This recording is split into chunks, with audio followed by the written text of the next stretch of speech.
Introduce myself foremost, but before I do that, if you're coming across my video for the first time, do feel free to turn on the notifications, which you will see on my Facebook page. They should be up. I'm looking up there. So when you look at my Facebook page, business page, you'll see notifications. You have the option to turn them on all the time or according to when you believe you'd like to be notified about my live sessions. And then also feel free to interact by pressing the like button, thumbs up, and by sharing as well, because sharing is loving. So the topic that I'll be talking about today is why is nobody buying my products? Okay, so you might be wondering that for yourself if you've just recently started an online business, whether it be physical or digital products. Okay, so my name is Chiko, and I am a digital marketing strategist as well as a business coach. But you can just call me Chiko. I think let's get on friendly terms without the titles or anything like that. But why it's important for me to be able to share with you about what I do, it's just in case if you find that the information I'm sharing is valuable and you're looking for any assistance in any specific area, you've got questions, then feel free to post a comment. And engagement is great because then it enables us to exchange. I might not be familiar with everything. There might be other people who also log in and will be able to share. Okay, so I wanted to talk about this specific topic as people are moving more and more online. So the area that I specialize in is specifically related to digital marketing. And for the first time, I've got a notebook with me. So the notebook is just basically to keep me on track as well. As the main question is, why are people not buying your products? So I'll use you as just as the royal you, because anybody coming across this video might be experiencing this challenge. So when there's a saying that when you sell to everybody, the likelihood is that nobody will buy. The reason for that, there's a catch too. Some people establish their business, let's say for example Facebook, where there's like family, their personal Facebook page, where there's family, friends, and then that itself doesn't separate the personal from the business. And then there are people who go onto the business page and feel like they're not actually getting any customers because it's too low of an interaction. So it's the key thing is finding the platform that will work for you as a business. Okay, so think about it like if you had like a flower shop, how would you position your flower shop in the outside world? Where would you best want it to be so that you could attract the right customers? So the same thing works for online business. You want to ensure that wherever you position yourself online is where your ideal customers will be able to connect with you. An example being, I created this space here, and you'll be seeing my video specifically focusing on women. Okay, the reason for that, it aligns with like my values. It also aligns with how I want to be able to connect with the people who might be like-minded or might be looking for similar solutions that I might be able to offer. So it's women, and I've niched it to that specific group. Not to say that I wouldn't be able to help anybody else, but I feel that this is the best position where I can actually be able to express, I can be able to help women majorly. So it's finding, so the first thing is finding the environment, the platform where you want to establish yourself. Not worrying too much about having like the friends, the family members to show the numbers that you have a lot of people buying. So people use that, but what that does, it interferes sometimes with the business that you want to be able to set up, because then you find that even though you're trying to engage prospective customers, it's not working as greatly. So it's a catch-2. It's deciding really, is this a place where you want to have your business?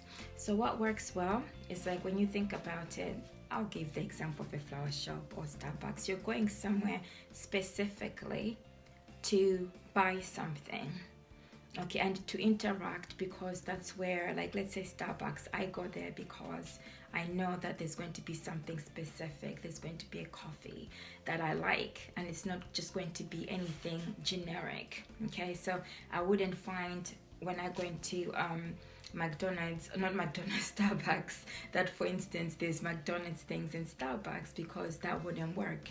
So the same thing would apply for like social media. If you're on Facebook and it's mixed with a lot of activity, the likelihood is that your customers, your prospective customers, will come, but then they won't actually get the gist of what your platform is all about, okay? So that's the environment. Now, the second bit is about the customers. When I started off, I started explaining that you sell to everybody, you sell to no one. Okay, so some people try and avoid this thing about niching. So niching is being able to narrow down your prospective client market. Okay, the reason you want to do that is you want to be able to connect. You also want to be able to provide a service, your unique selling point to your specific client group.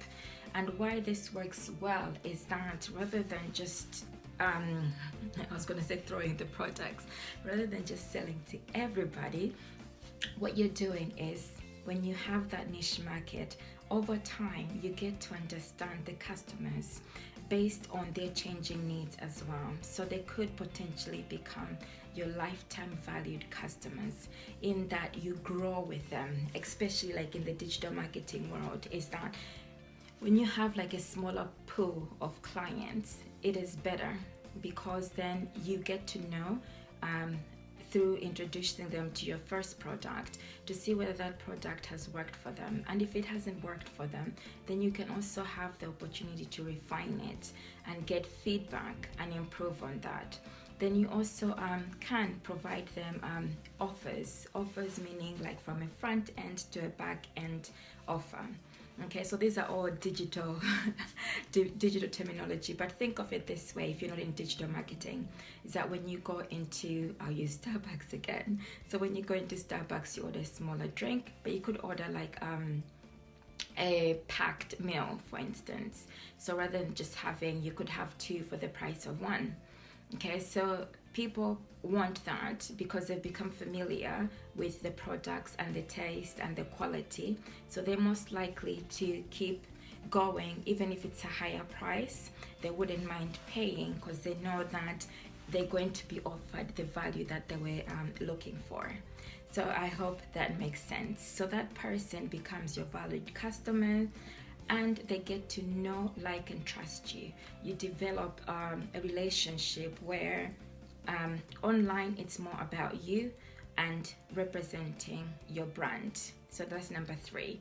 When you're online, some people feel like they need to hide behind their business. It is not mandatory, it's an option. Always remember, when I say it's an option, is that you don't have to put your picture up there. But why I say that it's an option is that for some people, including myself, it works well for me to be able to engage with you. Just imagine if I was standing here and I had my book and I was just talking and I was like that, I was covered up and you weren't able to see me. How are you more likely to engage with me, more or less? Okay, so the online arena, people now are moving towards knowing, liking, and trusting, because there's so much competition out there. Similar products sometimes, and also similar prices as well. It becomes a competitive arena. So what sells is basically what you're bringing. So if it's not you, it's your whole team, and you there representing your brand, so that people become familiar with who you are as your overall brand as well. Okay, so there's a trust factor as we move on to being in the I would say in the digital space. Okay, then follow-up is key. Okay, so what I've encountered is people set up a platform for their business, and what they do is sometimes is just send messages to every single person, hoping that that person will answer, you know, and they haven't really considered looking at the person's profile to see if the business is a right opportunity for them, or if they could potentially be a valued or prospective client who might need what they're looking for. So what I would recommend in this instance is offer value, tons and tons of value to people in one space. Okay, so whether it be like on your Facebook platform or any other platforms, it's about seeing who is most likely to engage with what you have to offer.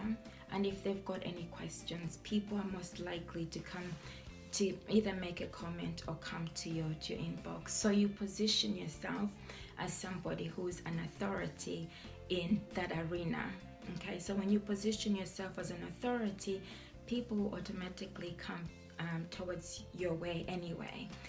So they're posting information like watch my video in several inboxes may not work effectively, and you may see that people may just view it as spam rather than as it being very something that could help them, because it almost feels as though it's intrusive. Okay, so for anybody who's checking in, feel free to say hello and let me know where you're checking in from. When I started off, I mentioned that my camera might be flipped the other way around because I tried to rotate it, but I haven't. So once I finish recording, I will change it so that it's facing up. So I'll just say hello and thanks for joining me for today. Do feel free to leave a comment. So basically what I was talking about were the key things that are helpful to have like in a business, especially if you're setting an online business and considering why your products may not be selling online. Okay, so the key things I'm just going to be summarizing that I was talking about. Let me just look at the comment. Okay, do you wish? Okay, I'll have to look at the comments later. So the key things I was talking about was just in terms of specializing in your key area, having products that are in the positioning yourself in the right environment on social media or in the digital marketing space, so that you're able to target the right customers to your products as well. And also it's about niching, having the right niche market so that you're able to have long-term and lifetime, if you wanted to, valued customers that can get to know, like, and trust you over time.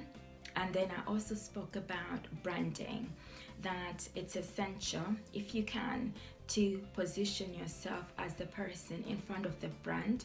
And if it's not only you, then it's the whole team being in that position to say, this is who we are, these are the products and the services that we represent, and this is how we can help you. This is our mission, or this is our aim in our business, and this is who we are. And that helps prospective clients to know, like, and trust you in order to be able to invest in your products. So I think that's it. Oh yes, and follow-up is the last one that I covered slightly, but not overall. So follow-up is essential. That once people have engaged with what you have to offer, as I was mentioning before, is that if people are engaging with, like, let's say this live session, and it's being able to follow up if anybody has a specific question and helping those individuals. So the follow-up is essential, because I think sometimes people post let me see, like if you're advertising something online, you might wait for the customers to come to you, but it's not always likely that everybody will come to you. So if somebody has engaged in your advertisement, for instance, then it's about putting in a strategic plan on how you can follow up with those prospective clients, whether it be you or a team member as well. It helps. Okay, so I'm going to say bye for now, and thank you for joining me for today, and I will be checking comments afterwards. Thanks. Bye.